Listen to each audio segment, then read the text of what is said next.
Be me, 24, uni student, part-time barista. Degree in philosophy. Because why not be unemployed with opinions? Live in a shared apartment with two roommates and a roach named Greg. Greg pays no rent. Still most consistent presence in my life. Anxiety since forever.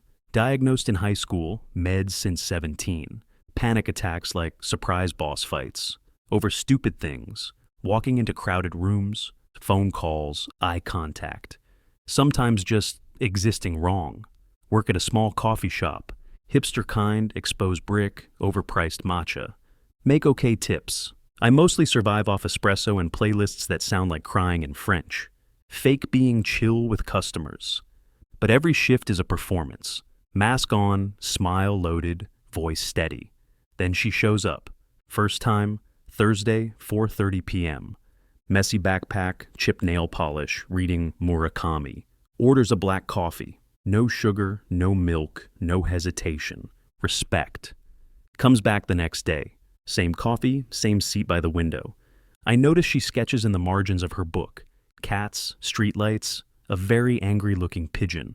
She always tips exactly $1.23. Why that amount? Mystery. Week 3. She says, "Your music taste is depressing in a good way." I say thanks. I curate my sadness carefully. She laughs. First real laugh I've heard all week. Eventually she learns my name. I learn hers, Mira. She's a design student. Works nights at a bookstore. Says people don't scare her, but silence does. I tell her silence is my favorite language. She says, "Teach me." We start talking after my shift. Sit on the curb outside the shop. Sip cold coffee. Watch buses crawl by. I tell her about my anxiety. About meds, therapy, feeling broken in slow motion. Brace for judgment. Instead, she shrugs. Everyone's cracked. You're just honest about it. One night, she asks if I want to hang out off shift. Almost say no. Scared I'll mess it up. But I say yes anyway. Her apartment smells like paint and ramen. Posters on the ceiling. A cat named Fridge. Fridge hates everyone but loves my shoelaces. We watch old anime with bad subtitles. She leans on my shoulder like it's normal. My brain's screaming, but my heart's whispering, "Stay." She texts me stupid memes, draws me holding a sword made of coffee cups. Tells me she likes that I don't fill every silence with noise. 25 now. Been dating Mira for a year, if you can call it dating. We do weird art dates in parks, buy ugly mugs from thrift stores, leave notes in each other's shoes. Her note last week just said, "Hydration is sexy." I drank 2 bottles of water immediately. We moved in together 3 months ago. Tiny apartment, creaky floorboards and walls that hum when trains go by. Somehow feels like a castle. Our version of a moat is 4 potted plants and a cat with trust issues. My brain still throws curveballs. Some mornings, I wake up in panic for no reason. She doesn't fix it, just sits beside me with cereal and says, "Want to name your fear today or just ignore it together?" Sometimes I name it Greg too. She draws it with googly eyes and posts it on the fridge. She's patient, but not patronizing. When I shut down socially, she doesn't fill the silence. Just nudges my hand until I squeeze back, like Morse code for "I'm okay." First time I had a panic attack in front of her, I thought she'd run. She got down on the floor with me, matched my breathing, told me about a pigeon she saw fight a sandwich. Somehow that helped. She said, "Fear doesn't get to be the loudest voice in the room." I kissed her like I believed it. We have rituals now.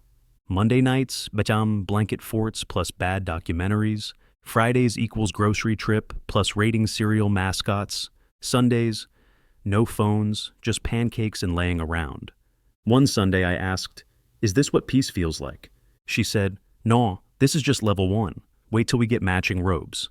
We fight sometimes. Once over toothpaste caps, once over her hiding 3 jars of peanut butter for emergencies. She said, "Don't judge my survival kit." I said, "I'm judging the logistics." We laughed before it got serious. That's the win. Today she said, "I like the person you're becoming." I said, "He still feels unfamiliar." She looked at me and said, "You don't have to recognize him yet. Just keep showing up for him." That hit different. 26. We live in a slightly bigger apartment now. Still noisy pipes, still weird shadows in the hallway at night. But it's ours. Plants everywhere. She names them all like they're roommates. Don't move, Steve. He gets moody with drafts. I've been thinking about it for months, asking her. Not because it's expected, not because time passed, just because I can't imagine anyone else being home. Even in the dark parts of me. Don't want big moment. No Instagram, no audience. Want something that feels like us. Awkward, soft, stupidly sweet. Plan it quietly. Buy ring from a local jeweler. Small, simple, has a tiny green stone. Reminds me of her weird forest eyes when she talks about fonts. Pick a Tuesday, because our first real hangout was a Tuesday. Also because no one expects romance on a Tuesday. Make dinner, her favorite. Chaotic mushroom pasta and garlic bread that's 40% butter. Light 2 candles, forget to light the third. She laughs at me. Cat sits on the table like he's officiating. She talks about her day. Kid in her class said her painting looked like a sad pizza. I'm sweating but try to act normal. She doesn't notice, or pretends not to. After dinner, she goes to make tea. I walk into the kitchen, stand behind her, hands shaking just a little. Pull ring box from hoodie pocket. Say, hey. She turns. I'm holding it out badly. Say, I don't have a speech, just, I like doing life with you. Then, want to keep doing it? She just looks at me, not crying, not shocked, just this stupid soft smile, like she knew the whole time. Whispers, you dork. Then, yes, obviously yes. Then, can we hug now, or are you gonna faint? I drop the box. We both laugh. Cat knocks it under the fridge. 27 now. Engaged to Mira, wedding planning starts. She pulls out color palettes and mood boards. I pull out my wallet and panic. We compromise. Small ceremony, no bullshit. She says, I just want to wear something weird and say vows that'll make you cry. I say deal. Set date in October, her favorite month. She says it smells like possibility and wet leaves. Okay, poet. We rent a little community hall. Also rent a food truck that makes tacos. Flowers are from a market guy named Carl. Carl gives us free baby's breath and says, good luck, nerds. Legend. Day of the wedding. It rains. Of course it does. She looks out the window and says, I'm not even mad. Says it's on brand for us. We get married under a shitty-looking canopy that leaks in one corner. She wears black boots and a green dress that doesn't match anything. I wear a suit I thrifted for $40 and fixed myself. Our vows are short.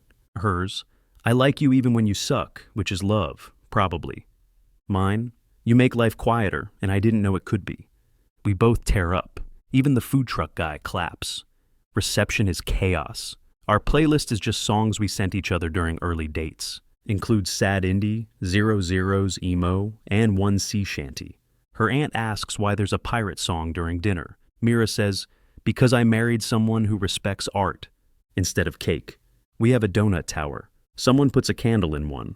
Mira eats it whole without breaking eye contact. I feel like I married a goddess and a gremlin at once. Perfect. After the guests leave.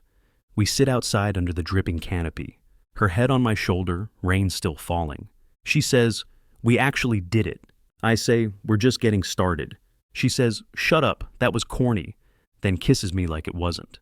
Officially someone's husband. Not the guy I thought I'd be. Not the life I imagined. But it's real, and it's ours, and it's enough. Now 37, 10 years married, 2 kids, house outside the city, dog, laundry battles, paint stains on the porch. Mira's still weird and wonderful. Life's not perfect, but it's ours. One day, sitting on the floor, building Lego castle with daughter, she notices scar on my forearm. Small, faded, but there. She asks, Daddy, what's that from? Pause. Smile. Tell her the story. Mommy slipped in the kitchen once. A hot pan of oil was falling toward her. I caught it. She looks horrified.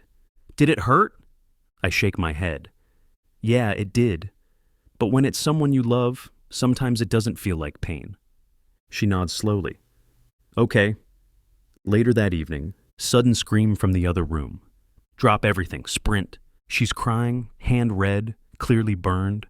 Panic.exe. Mira grabs the first aid kit. I run cold water over her arm. She's sobbing, terrified. Once things calm down. We ask her what happened. She sniffles and says, I wanted to see, because you said it doesn't hurt if it's someone you love. Room goes still. Her little brother glares at me. That's stupid. That's not what he meant. She stammers. No, I didn't mean... I step in, calm, kneel down, look her in the eyes. Sweetheart, what did you feel? She sniffles. It hurt, a lot. I nod, smile sadly. Of course it did, my little one. Wrap her hand gently. Mira strokes her hair. I say quietly. Listen, when I burned my hand for Mommy, I didn't feel it, because all I could think about was her being safe. It was scary, but love makes you move, even through the pain. Daughter looks confused. So, if someone loves you, they don't feel pain? I shake my head. Not exactly. Everyone feels pain. But when it's someone you love, like Mommy or you, it just stops mattering in the moment, she asks. But does it hurt you too when I'm hurt? I smile, heartbreaking in the best way. When I heard you scream, my heart almost stopped. It hurt more than anything. So please, don't ever try to take pain to understand love. You already have all of ours. She starts crying again. I'm sorry. I'm so sorry. Wrap her in both arms. Mira hugs us both. Just one big mess of love and tears and burned fingers. Be me. 37. Dad. Husband. Still full of anxiety sometimes. But also full of meaning. Because now I get it. Love doesn't erase pain. It just makes it something we can carry for each other. And that's more than enough.